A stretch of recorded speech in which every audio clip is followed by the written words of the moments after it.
3, 2. Cheers. Cheers. Yeah. My giant ass Stanley. Oh man, I got a giant ass sip there. This is delicious. Welcome in. No punts allowed. Adam and Paige. We're recovering still from a wonderful. It wasn't over. No, there was some suspense. There was a lot of suspense. We had some good stuff happen in college football. We had some blowouts. We have a lot of things to talk about, though. I can't wait. I know we're not starting there. I can't wait to talk about Ryan Day. You and I, in the behind the curtain, when we were doing on Sunday, we were getting ready to do, our top 25 AP poll review. We're like already going after it. Like the producers must have been like, "Whoa, hey, buddy, take it easy." This is in the show. Yeah, before the show starts, we sit there and just catch up, and we had some difference of opinions on a lot of things. But I think, good. Yes, before we get to all of those things, one thing we can agree on: Municipal, our wonderful sponsor of this podcast. You're repping some gear. No punts 20 off your first order. Get a little discount from us. Our gift to you for listening and supporting as always. The Municipal, it's getting colder here in Big Ten land, so I've got the Municipal. They're not sweatpants. I don't know what they're called. They're like joggers, right? Joggers. Yes. God, I sound so goddamn old. But they're in the rotation again. Yes. And I wore this to my homecoming. I went to my homecoming football game last weekend. And everybody loves Municipal, man. I get a lot of Municipal love. Everybody loves the podcast, too. I saw people I hadn't seen in 20 years, and they're like, "Wow, you have a podcast?" Like, yeah, it's about college football. I'm not sure you're into it, but come check it out. Yeah, it's so wild. What happens when you post on your own personal social media, Adam? Calling them out. My algorithm... Yes. Your formula. The best is when I was like, "Hey, by the way, this is a full behind the curtain moment." I messaged Adam like a couple weeks ago. Yeah, it was a couple weeks. And I was like, "Hey, just so you know, I posted to our Instagram account, but I also added you as a collaborator so you can post it to yours too." And I was like, "Cool feature, huh?" And you're like, "Yeah." And we've gotten so much love. I also want to say our Formula One post from last week did really well. It has it's probably one of our most viewed reels on there is me talking about how I missed a Formula One race. So random shit on this podcast, we know you love it. That's why we keep it in there. We gotta up the random shit. Yeah, I know, but yeah, I have some random shit this week. And we'll get to the random shit, but we should start with a little Colorado.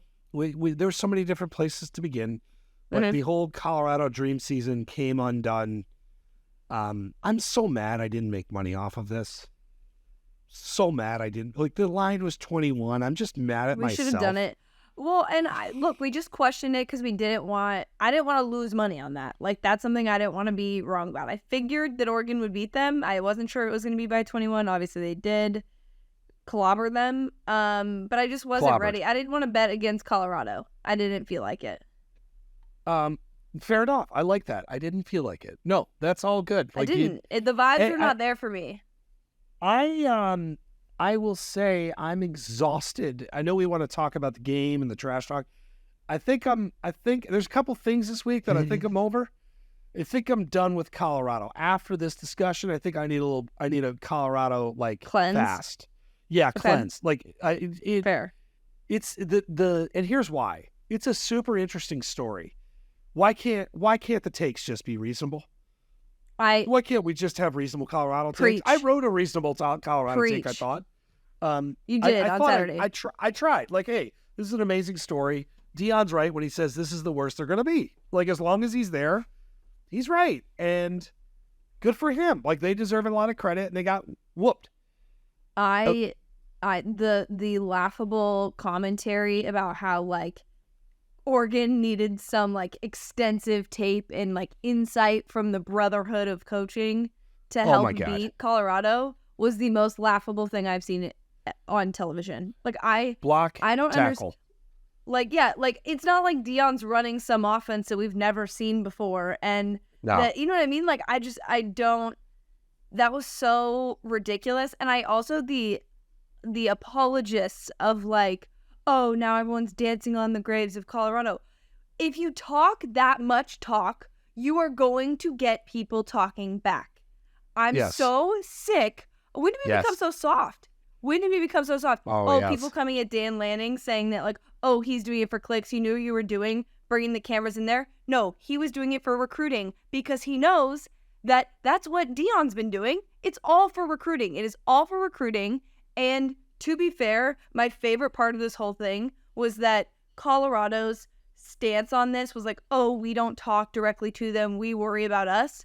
And Oregon unleashed the receipts from that game of them talking not only crap about them, but about their coach. And you know what? Dan Lanning had every right to invite those cameras in and say what he said because it's true. And that doesn't mean, and also the other part is they did it on the field. They did back it up. If you're going to talk that talk, you better be able to back it up. And that's what's important. And I'm so sick of everyone being soft and being like, oh, poor Deion. Deion doesn't even care. How many times has Deion told us he doesn't care? But Dan Lanning's not allowed to say that they're doing it for clicks when Deion literally sat in a press conference and said to someone, do you believe now? Do you believe now? To the media, who technically is not supposed to believe in anybody. They're supposed to be like unbiased here. Yeah. It's a circus, and it's driving me crazy that people can't just be like, hey, this is still a cool story. Colorado still has potential to upset other teams. It could be an exciting year. If he stays at Colorado, it's going to get better. You know, Dan Lanning and Oregon are good, and they deserve their respect. Stomping on someone's field and disrespecting their field, you're gonna get it back, okay? I'm just sick of everybody being like, oh, I can't believe we're doing this. It's not unwarranted. Like, come on. Sorry, that was long-winded. Well, I appreciate you not interrupting the... No, you're just machine gunning the take. You're just... It's killing me. No, all right. So I've got a few takes. Colorado, Colorado bat flips, okay? And when somebody bat flips on you, like, bat flip away. I'm team bat flip, okay? Totally. And like, we've got stories of this week in the NFL, like, the owners saying the Dolphins are running up the score. Like, play some fucking defense, right? Yep. Okay. When did we become so soft? Oregon is good. I don't think Lanning wears this well. I don't think he wears it great. I see him say this stuff, interesting. And I'm not a believer. And he is not the lamest coach of the week, by the way. Okay, no. By far, not the lamest coach. I'll get to him, and I'll get to my lame fucking coach who's been there for 30 years who can't throw a fucking ball to a wide receiver. Okay, we'll talk about lame coaches. I have no problem with what Lanning's saying. It just like didn't hit right. Like, he doesn't seem. I had friends over at my house, and we're watching this game, and they're like, that guy just doesn't seem cool. And I just laughed because I'm kind of like, well, why does he need... It's like amateur hour. Does Nick Saban need to do this shit? Do professionals need to say any of this nonsense for clicks? Can you imagine Nick Saban saying they play for clicks? Like, are you kidding me? But Nick Saban coaches at Alabama, okay? Dan Lanning coaches at Oregon. One of the funniest tweets of all time was someone saying, this guy... Of course, he's like, in our 12th different version of our uniform, not getting clicks. You know what I mean? They're about the attention, but people forget. But here's the thing. The Pac-12 has run through Eugene for a very long time. Obviously, you could argue that, Washington in there as well. But Oregon has been a big part of dominating the Pac-12. Leaving to go to a different conference, completely understand. But that's disrespect. It's disrespectful, I think, to the rest of the Pac-12 that Colorado has been getting the attention that it has, and the level of disrespect towards their opponents was the issue. And I don't mind that if someone is saying that stuff about your team or your program, that you have these conversations and can speak back about these things. And I'm not just talking about Dan Lanning. I'm team talk your talk. If somebody's going to say something about your team publicly, we need to start calling people out publicly on this, because it's amazing. I would hope that if I said something, that somebody would say, Paige, you were wrong, and don't say that stuff about my team and defend my team. Now, Ryan Day probably not listening to this podcast, although I will start sending him links so that he can, and that he can clown on whoever he wants. But maybe not this. No, but I just think it's so entertaining to me that, like, we've gotten to this point where, like, everyone is like, oh yeah, it's great for Deion to be able to say this stuff and make it personal and do all of those things, which is great. He should be allowed to do that. I agree. But I also think that everybody else should be allowed to have those moments, and Oregon is one of those teams. Guess what? This week, Lincoln Riley, not going to say a thing. I can guarantee you he's not going to say a thing. USC is not going to have the same trash talk. They're not going to mention the same things because it's different. It depends on the program, and Oregon is one of those programs that also is of substance for sure on the field, but also does it for clicks. And that's okay. But to say that, like, it's hypocritical, I think it's hypocritical to criticize that and be Team Deion only and only have eyes for that Pac-12 coach. That just kills me. I'm going to contradict myself. While I didn't think Dan Lanning wore this role well, we want this stuff. We want personality. Yes, we do.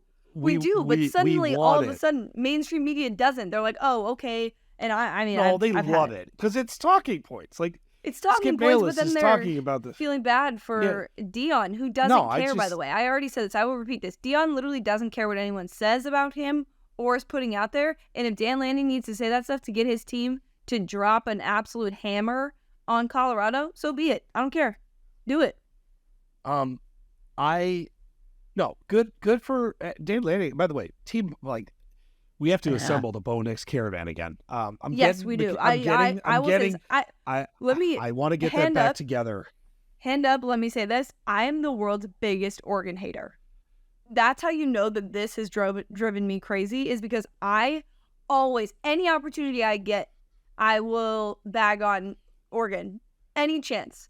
But in this opportunity, I was like, this is unrealistic expectations here for them to just sit there quietly and not react to some of the stuff that was happening in that situation. And I appreciated what Dan Lanning said and was cool with it because that's football. That's football. I hate to be like, it's football guy, but... No. By the way, Dan Lanning's doing a tremendous job.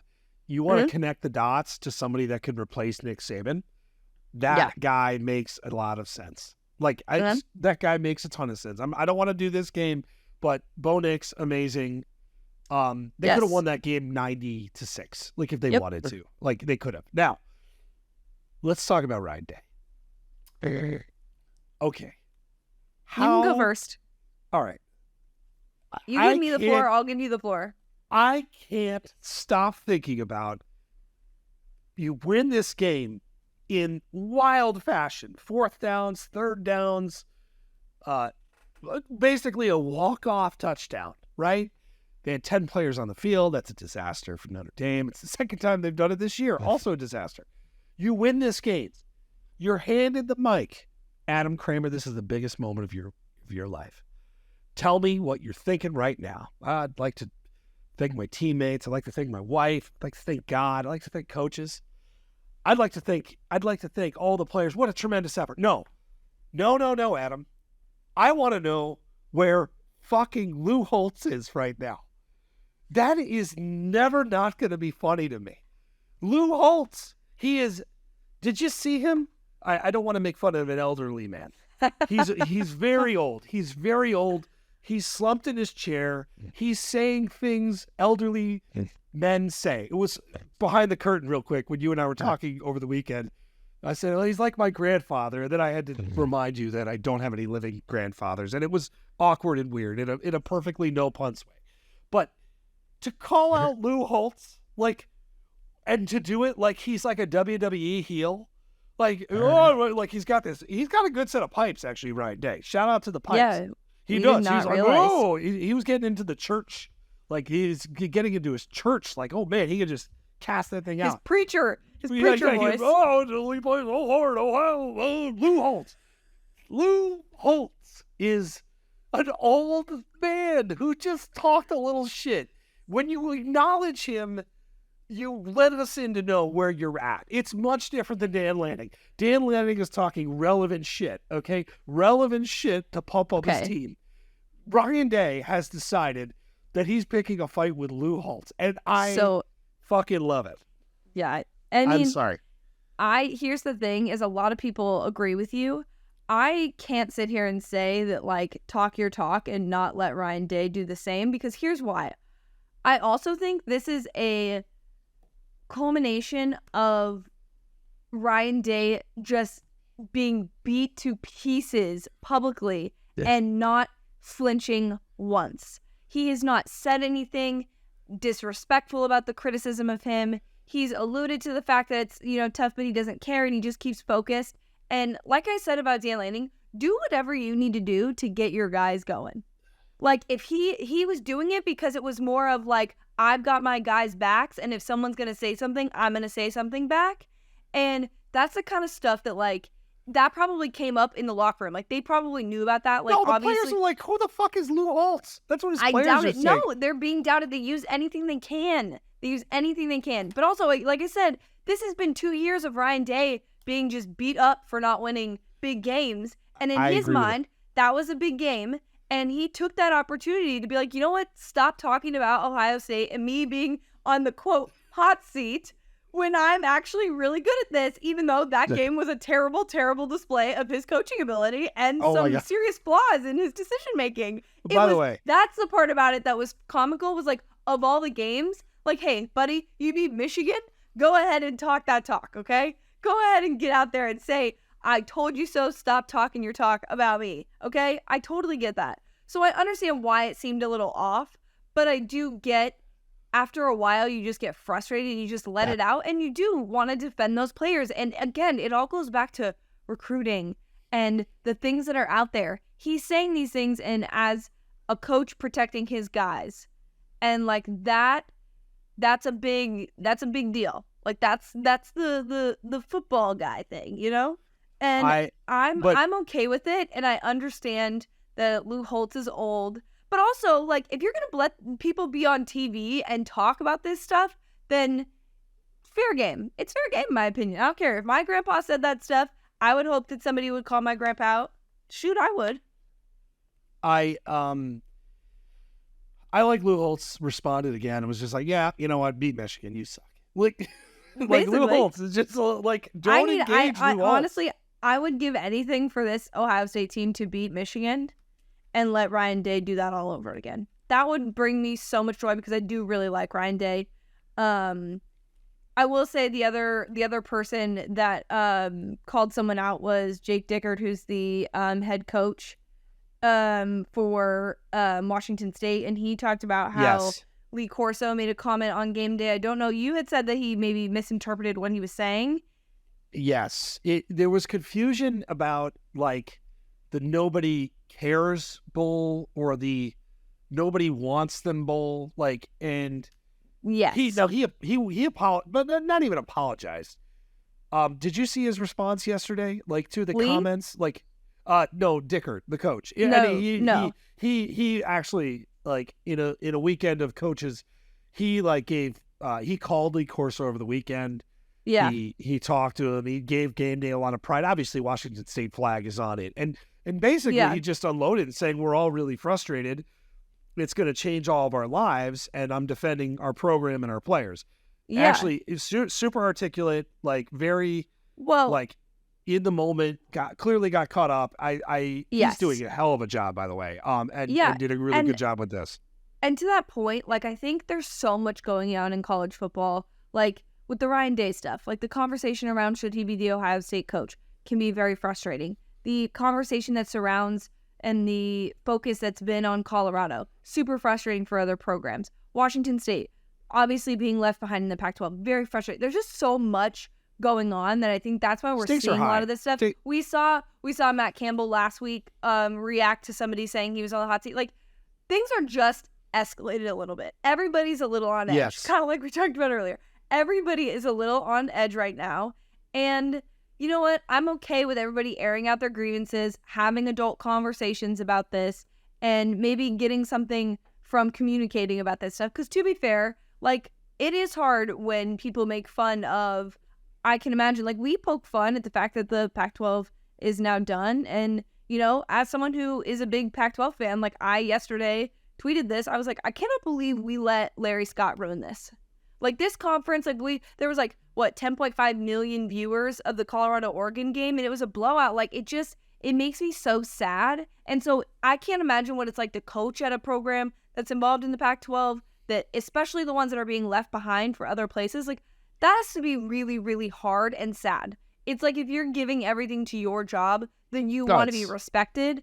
And to have people publicly comment and make fun of and tease and do all of that stuff can be frustrating at times. So I'm okay with people kind of getting it all out because it's crazy. It's where we are at in college football is nuts.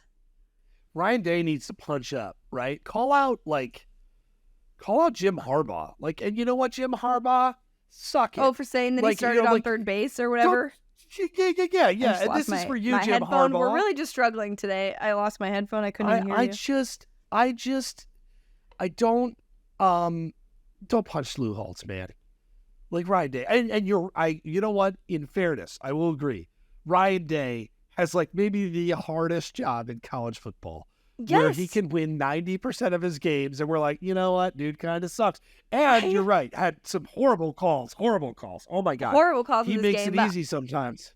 Yes, but I mean, if I were in that position, no chance that I would be able to take it as well as he's taking it. So if he wants to get off some steam and be mad at Lou Holtz, go for it. I don't care.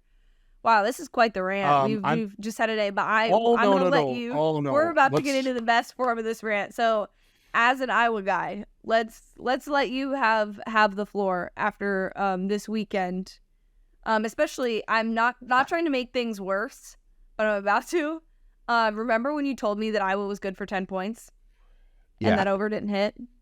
And you convinced me on the podcast about the over. So just going to start there, and then you can go ahead and say what you need to say to defend yourself or go against Iowa at this point now. Oh, I have no defense. I mean, Iowa had 76 yards of offense, okay? I know the weather was tough. I know Penn State is good. 76 yards of offense. Iowa fans, I talked to Clemson fans a couple of weeks ago. I want to talk to Iowa fans. Iowa fans, please hear me out. We cannot do this anymore. We cannot stomach it. I cannot do this I could do it this year because whatever. It is what it is. This Brian Ferentz contract is very dumb. And while I do appreciate what Kirk Ferentz has done for this program, I need a clean start. I can't stomach this shit, Paige. I cannot watch Iowa do Iowa things. I'm betting them this week, by the way. But I can't watch this like continuously. I log into twitter.com or X or whatever it is now, and the only thing that I see are statistics about how bad Iowa's offense is. So today I made a point about it, right? You know what people sent me? More notes about how bad Iowa's offense are. So I wanted to read you a couple. Okay, I'm ready. Let's see. Days since every Big Ten team was shut out. Rutgers, 304. Nebraska, 9,866 days. Iowa, 3 days, right? I mean, people are just torturing me. Iowa had 4 first downs versus Penn State. Army had 4 first downs passing versus Syracuse. Army also had 6 first downs on the opening drive versus Syracuse. Michael Penix has thrown 16 touchdown passes in 4 games. Iowa, that's the same amount that Iowa has thrown in their past 26 games. These stats are everywhere. Alarming. Well, so you've got but also the fact that this team was ranked in the top 25. Which I said was bullshit, by the way. What are we doing? What are we doing? I there's that quote from Cade McNamara. We talked about it early in the preseason where he's like, go ahead, doubt our offense. I dare you. Say we're the worst offense. And it's like, no. And then, of course, we are the worst offense. So I'm just, it reaches a point that we're allowing this to happen for a coach to allow his son to be on the staff. I know that must be hard. We have these stupid 25 fucking point per game. I mean, this is just a clown show, more than usual. It was a charming clown show in the past. My Twitter feed on Saturday night was a bunch of depressed Iowa fans saying, you know what? I'm ready to see what else is out there. And you know what? I am too. I wave the white flag. Bet them minus 12.5 versus Michigan State, by the way. Just saying. But I'm still waiting. I can't do this anymore, Paige. I can't do it. Yeah. And also give your kids some hope and let them root for another team. Oh, geez. What the fuck? That's cold. Are you talking to me like my kids? Yeah.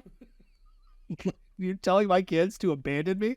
They've already abandoned the Jets. They're like, like I'm a Jets fan and an Iowa fan. Just think about what I watched this weekend. Think about what I saw in consecutive fucking days. 10 points combined. 10 points from two football teams. That's disgusting combination. That is, if you're a Jets and an Iowa fan, first off, you are a loser, okay? And I am a loser. That is, like, what did I do to deserve? And I'm a Mets fan. Jets, Mets, Iowa. Like, Loserville. Ring the bell. Loserville, right here. I'm sorry. I forgot about the Jets thing, too. I mean, what a debacle. I am king of debacles. That's it. I'm sorry. My heart is pounding right now. Do you feel better? Do you feel better? That's what this is about, is really just feeling better about the whole situation. No, I have a headache all of a sudden. But I do feel a little bit better. The pressure headache just from talking about sports. Yeah, the Chiefs game is not going to go well. Let's give you some relief, and let's talk about what everyone is talking about that has nothing to do with football, but everything to do with football, and that is that Taylor Swift was at the Chiefs game. Now, we've talked about this relationship on this podcast before.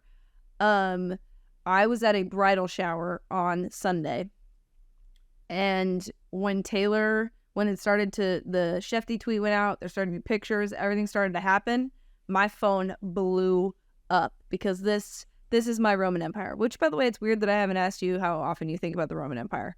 Very but little. We'll get to that in random shit. But Taylor Swift, Travis Kelce, the content, her screaming "Let's fucking go" when he scored a touchdown, the like Swifties now caring about football, buying Travis Kelce jerseys, wanting tickets to the Jets game, because they think they're gonna see her. Poor bastards. I mean, good for the Jets because they're in a bad spot in terms of selling tickets, I'm sure, with what they're dealing with. So I'm sure that Taylor Swift is helping. But one, I just want to say I am so happy that this is happening, and I hope it continues to happen. A lot of people think this is a PR relationship and it's fake. I think they're just having fun, and I hope this continues because all I want is for there to be content of Travis Kelce with his nieces and Jason Kelce and Kylie at a Taylor Swift concert. That's all I need. That's the only thing that I need out of this relationship is footage from that, because those girls are legitimately going to think it's the coolest thing that they're like, Auntie Taylor is like a massive superstar and they get to go to like Taylor Swift concerts all the time. All right. I was very online, and this was obviously covered as nauseum. I'm a little surprised how big this is. And maybe that's on me. You're already ready to rip my voice box out. Like, you're looking at me like... Remember when you talked shit about Taylor Swift last week? I'm not doing that either. I just... And I was like, oh, never mind, reverse. Her star power is pretty unbelievable. Like, she is the biggest star on the universe right now. Like, she is. Like, is there so my daughter loves Taylor Swift. I am team Taylor Swift, by the way. I'm going to just be careful about the whole boyfriend thing. I'm not going to walk down that road again. But, I don't know if this is real. Like, that's the thing. I don't think it's a PR stunt. Like, no, neither of them really needs PR. to do this. They like, don't why need PR in any way. Travis Kelce probably hates this, I would imagine. No. Come on. He loves this. I think he's noticing that this is a different level than maybe he initially thought. But I think of anyone that plays in the NFL, he's perfectly capable of handling what comes with this.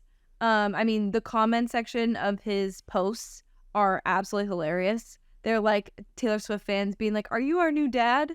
Like, it's like this whole thing. Like, they just swarm. He gained 300,000 new Instagram followers overnight. It's just his, obviously, jersey sales went up, all of those things. The best content on the internet is by far the women saying to their husbands that Taylor Swift put Travis Kelce on the map, and them just like exploding. It's great. It's good. It's just so funny because, like, you know, guys make fun of like how into Taylor Swift women are, but like when you see how into football and how much they care about players and like certain takes, this stuff is hilarious. And I love it. If it brings more people, I saw a stat that there were more like a spike in women watching football, and like, hey, I'm here for it. I'm all here for it. Was she? That is a very good thing. Like, more fans of football, good for business, good for everything. Was she actually carted out in the popcorn machine? I think so. Yeah. I mean, that's the level of superstardom that she is, though. Like, she has to do that regularly. That's not like and here's the thing is, like, that's not new for her to have to do this kind of stuff in terms of her relationships. And I think that's why she just, I believe, like, went and had fun with it, because it was like, why not? Why not go do this? Meet somebody who's, like, actually into you, who, like, publicly has said he's into you.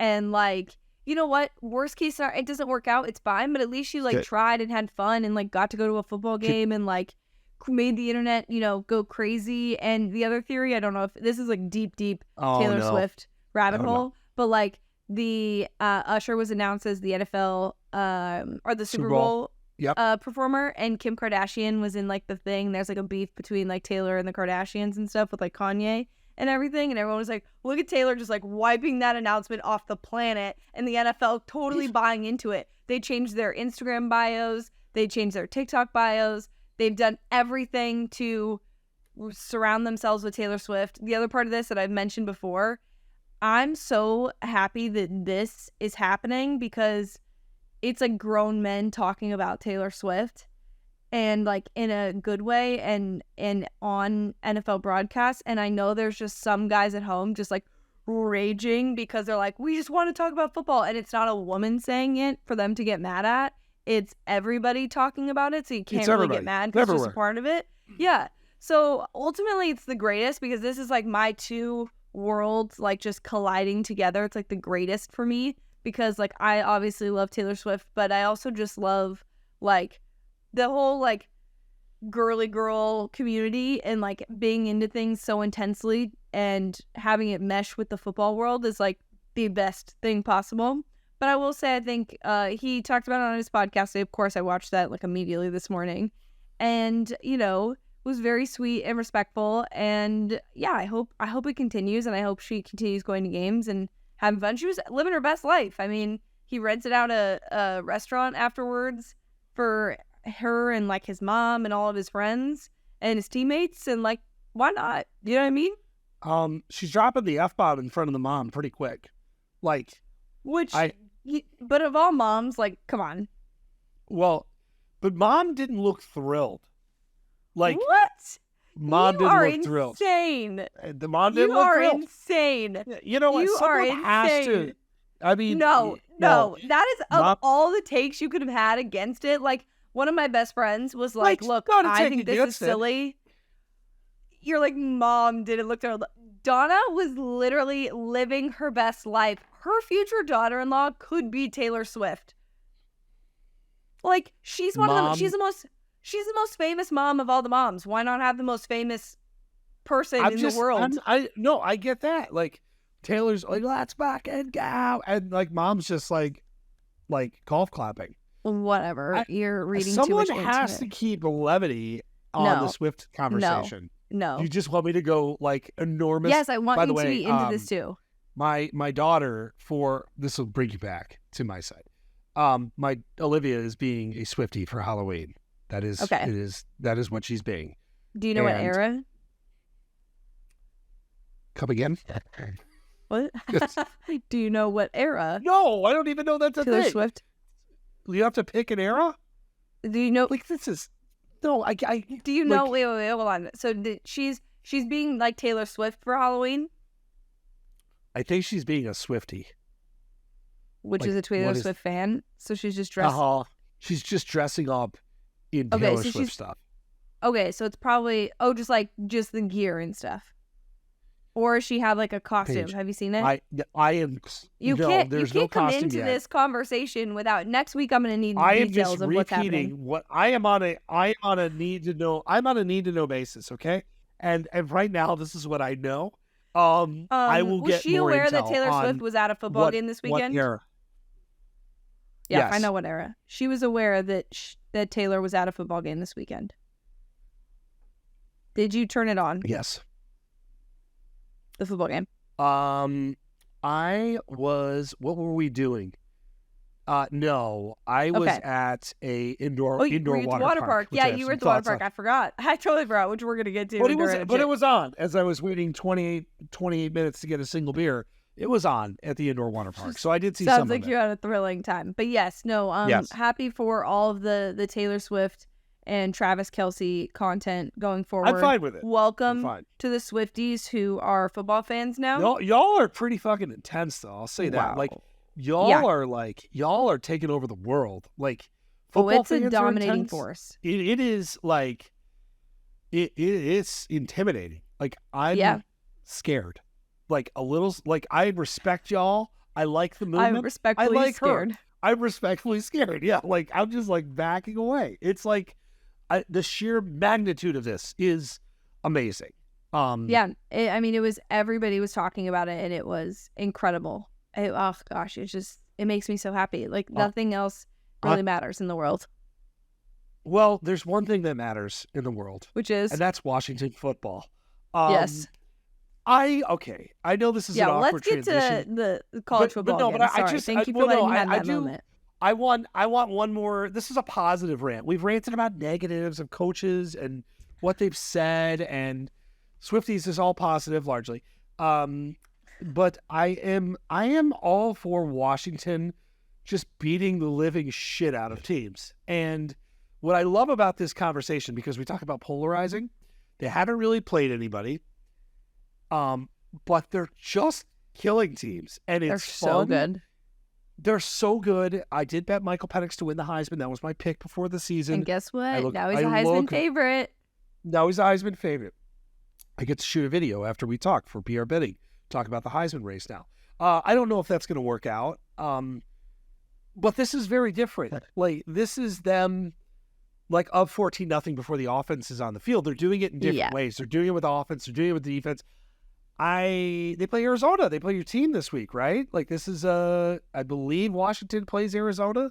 They do, but I'm terrified. Let's not talk about it. Like, much like you're terrified of the Swifties, I'm terrified of the Huskies. I would argue that they should probably be ranked number 1 overall in the country. Like, that's how well they're playing and how dominant they are being. And the teams like Michigan and Georgia have had their struggles against teams that are terrible. And it is so irritating. We do this every week with the AP poll. Once we get to playoff, it's a lot better. But playoff rankings, that is. But having to every week explain why Michigan and Georgia are at the top of the AP poll just kind of is exhausting. Because honestly, Washington deserves every right to be talked about as the best team in the country right now. I mean, they are, like you said, they're doing it on both sides of the ball. It's not just, we knew that offense was going to be good. Same with Oregon.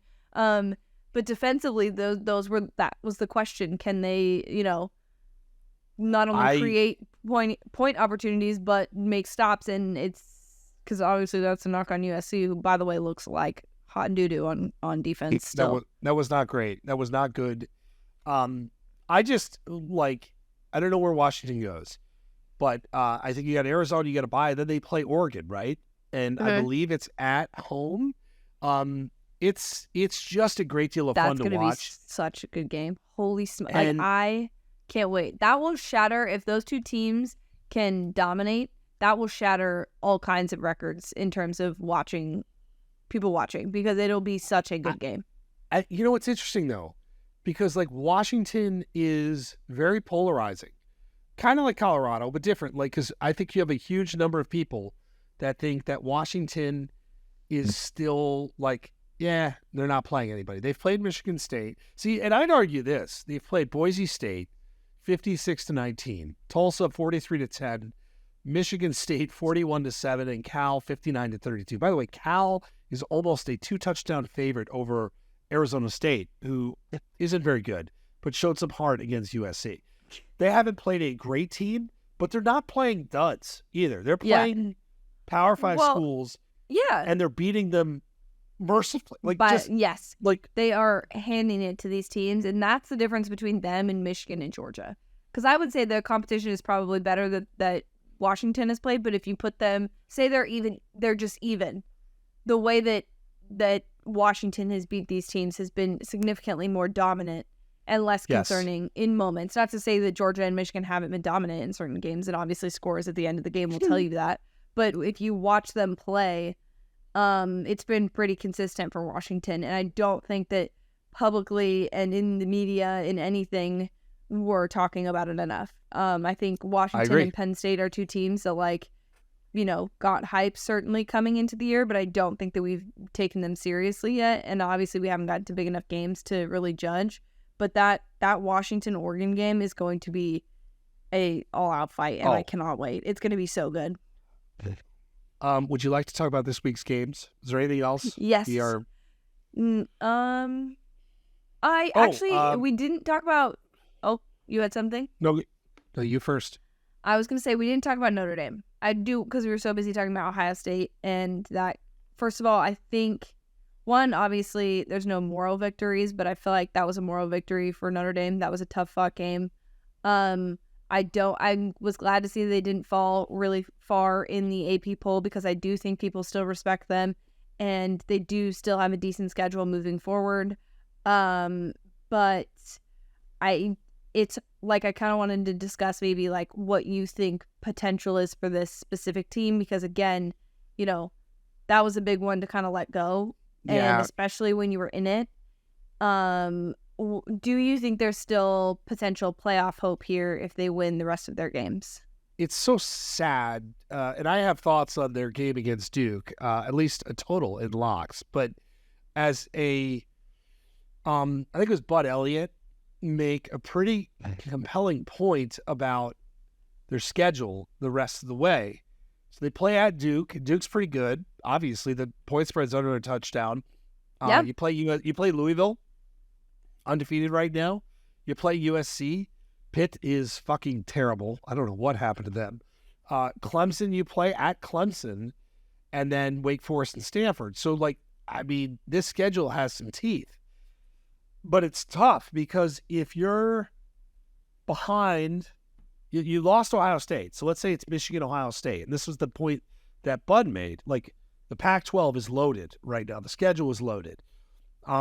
It becomes a numbers game. And unfortunately, when you lose a game like this, and you could be going head-to-head with an Ohio State, you're probably not going to win that discussion. So I think this is a really good Notre Dame team. It's a shame that the 10, you have 10 people on the field for this play. It's like, that is agonizing. I think the playoff is obviously still alive. You can't say it can't be alive, but yeah, they're at a point right now where they're going to need some help. Like, they need things to already sort of fall their way, which is brutal after you lose so close to such a really good team. But that's how thin the margins are. Yeah, I mean, it can certainly happen. I know it happened for Ohio State last year in the sense that USC didn't end up winning in the Pac-12 championship game, and that would have been a conversation. I do think that the Pac-12 is going to be a very, very big issue, because I can see there being a one-loss Pac-12 team and a undefeated Pac-12 champ, and it being a very difficult conversation of who, if one or two or whatever other conference may have the Ohio State Michigan thing again.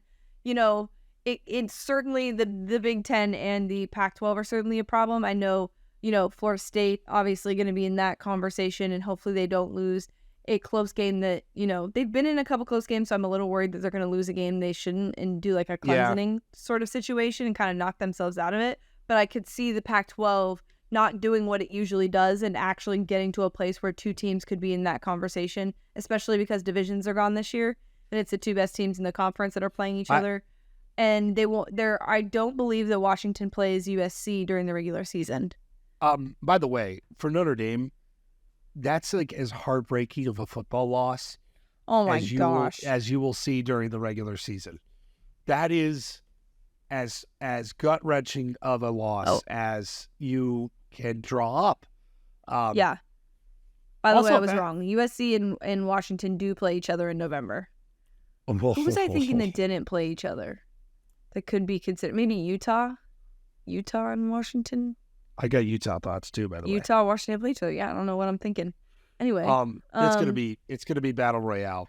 which honestly is a perfect segue. Let's talk about this week's games. Utah, Oregon State is a Friday night delight. I love that this game is on Friday night. I could make the argument it's not a great week of games. Okay, let's just be real.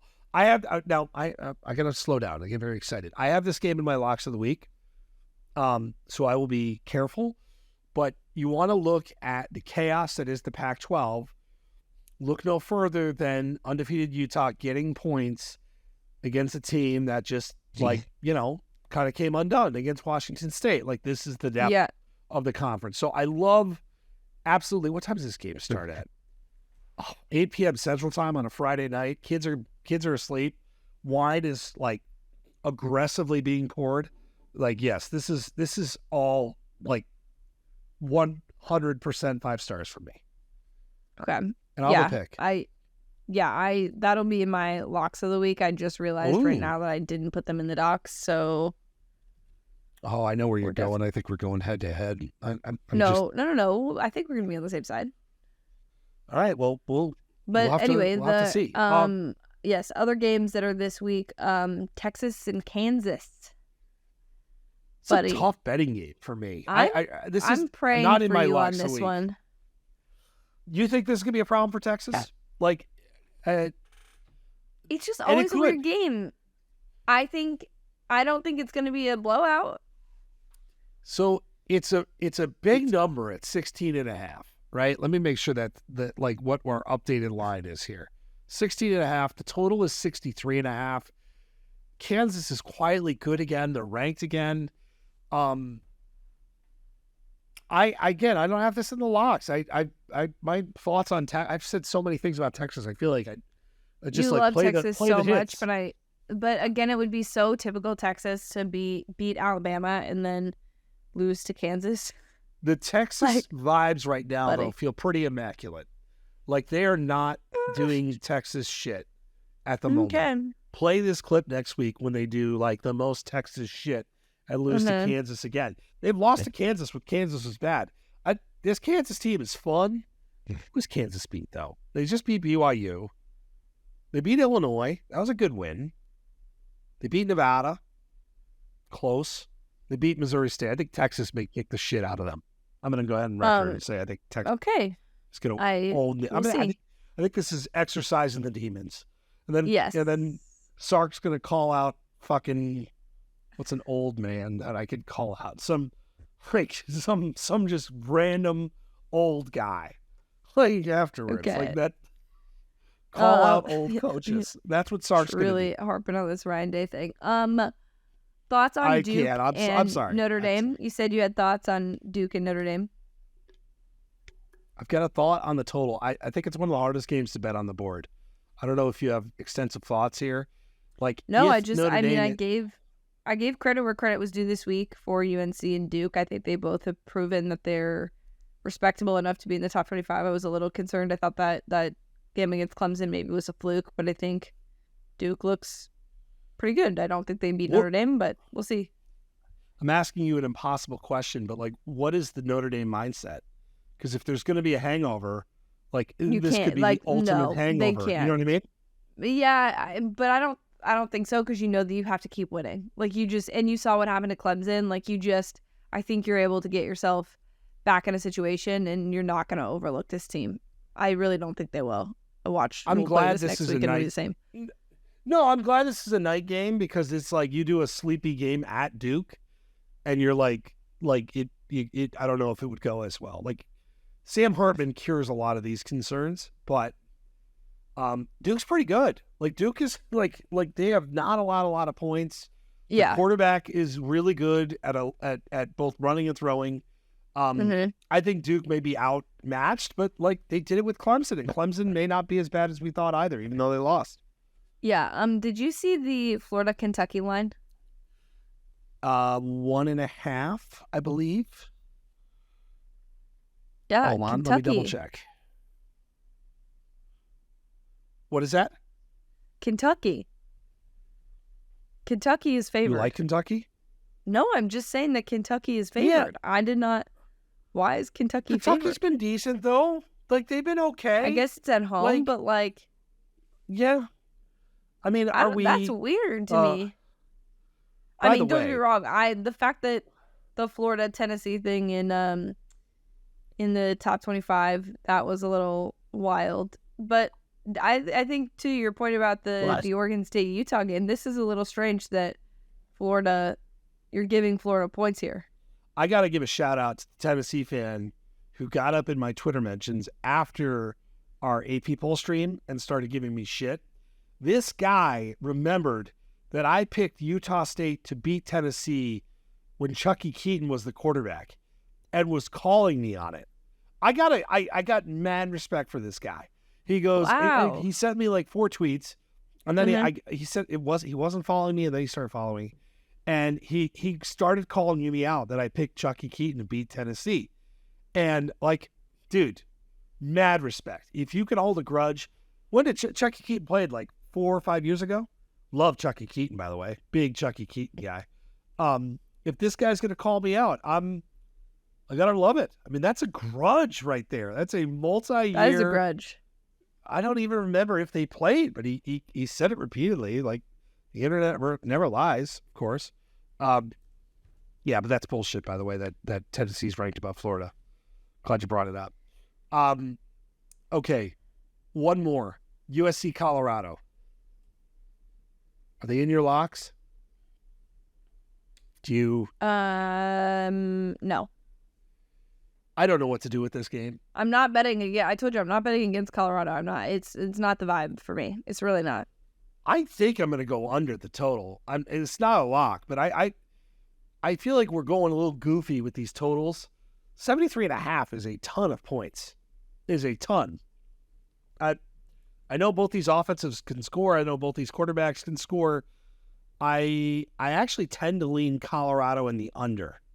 Is probably what I would go here. Okay. I'm not. They're playing at home. USC not great against the. I mean, actually, that's not true. They've covered, but yeah, I against Arizona State, that was very concerning. So I wouldn't say that I'm comfortable taking those points. The total is also a lot. It's too much. It's way too much. Are you ready for locks of the week? Yes, but I'm gonna pick some pints. Guess what this week is about? Dogs. We're taking dogs. We're taking dogs. Like underdogs, not like mascot dogs? Not mascot dogs. That would be a great week. Dogs. If you could dedicate a week to just picking dog mascots or animal like mascots, dogs. I'm gonna do that. Those all right. were mine from last week. I will take us away. You could start us. I have not put my locks in the doc, not because I'm hiding anything, but because I'm lazy. Yeah, I mean, you've done it 2 weeks in a row, so I think you are hiding things. But it's okay. Share. I'm gonna take Utah with the points. See, I knew we were going the other way. I'm going Oregon State. You go Oregon State after watching what happened with Washington State?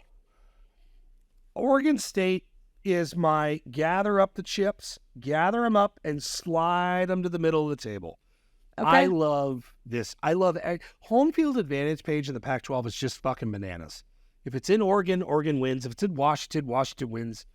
It like home field is nuts. The only conflicting thing is what the hell is going on with Cam Rising. He's like permanently questionable and does not play. And that's a little weird. But like it doesn't impact my opinion on this. Utah's really good, but we're going to go our separate ways. We're going to hope for the best. All right. That's fair. What do you have? What do you have next? Kansas plus 16. God damn it. Are you taking Texas? No, I'm not. I'm going to stay away. I'm going to stay away. I don't love this game. I actually just saw your picks, and I do love one of the picks that I think I'm going to adopt here momentarily, but I'll move down the list of mine. We didn't talk about this game. Texas Tech, minus 8.5 versus Houston. This line movement's doing some funky stuff. It was at 11. It's come down. Now, Tyler Show is out for the year. Their quarterback is injured, which means, what the hell is the kid's name? Oh, Beharin Morton is stepping in. He played last year. He played this year. It doesn't matter. I think Houston's terrible.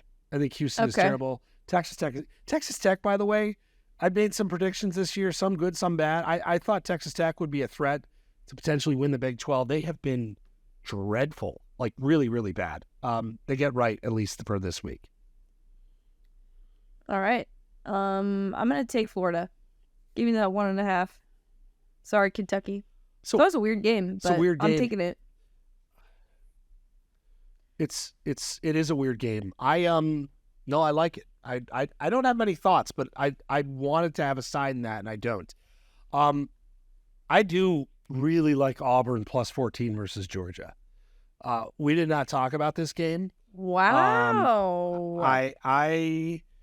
Now this number was at 14.5. I grabbed it at 14.5 for our picks last time I checked. Let me see if it's still at 14. Better not dipped below. Oh, it's back up to 14.5. Oh, thank God. I got to change that in the locks of the week. I just think Georgia, we're just assuming Georgia's going to get it together. Mm-hmm. And this slogging along shit, I think is going to catch up to them. Georgia will win. Auburn will cover. Interesting. Okay. I am going to take Arkansas plus 6 versus Texas A&M. Texas A&M loses their starting quarterback. Arkansas has played in some pretty gritty games. It's their time to get a W. I'm ready for this. I'm confident. If I had to pick a super lock, this would be my super lock. I love this pick. Thank you. I love this pick. It feels right. Like the vibes are just right, you know? No, the vibes are right. That's a bummer, by the way. And that sucks. Like men, yeah. Yeah, that's tough. Notre Dame at Duke over 52. I think this could be a really fun game. I think it's the fact that the total's in the 50s. It was at 51.5. It's come up a little bit. Both the quarterbacks are pretty good. I wonder if Notre Dame's defense is going to take a little bit of a step back after a pretty aggressive, grinding game. They play pretty well, though. No, both these teams are going to score. Over 52, I think that's going to cash pretty easily. I like it. I'm going to take the Penn State over. Might as well. I've been riding with it. Over 47 points. I've been taking the well. Back to what serves me is the overs, because I had a rough week last week. So this week, honestly, that's why I'm going with the theme, and we're going dogs, because besides the Penn State pick, because I gotta get some mojo back. We gotta get some mojo back. Oh, I'm all for it, Team Mojo. How about Ole Miss? Ole Miss, speaking of dogs, plus 2.5. Lane Kiffin emptied the tool bag against Nick Saban. Tried his best. LSU just plays in some batshit football games. I think this will be another. Just don't trust that LSU defense. I think Ole Miss is a more complete team at home. We overrating LSU maybe a smidge right now. It feels like it. Maybe just a smidge. Yep. Either way, I'm on Ole Miss. Is that it, or do we have one more? Is that 5? I think that's it. Okay. We got her done. Some of the other picks I like, by the way, so on BR and the locks, I am betting Iowa, minus 12.5. These are not official pod locks. And Cal, minus 12.5 versus Arizona State. I love that game. I do. Random shit. What do you got for us? I know you went to the indoor water park. I went to the indoor water park. So have you ever, with kids, right? So what was weird about it, I've gone to this one before. It's like 20 minutes from my house. We stayed overnight. So driving to a hotel that's 20 minutes away, just very disorienting. Very, very disorienting. Like you get there, you're like, hey, we're there. Water park folk, I think I've brought this up on the pod before.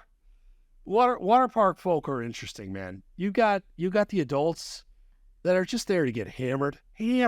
And you've got young kids that should not be unattended. You've got older kids that are running recklessly. It's like a minefield as a parent, like the indoor water parks. We had a very good time. Kids were great. They had a great time. I got home and like my whole body hurt. I was emotionally exhausted.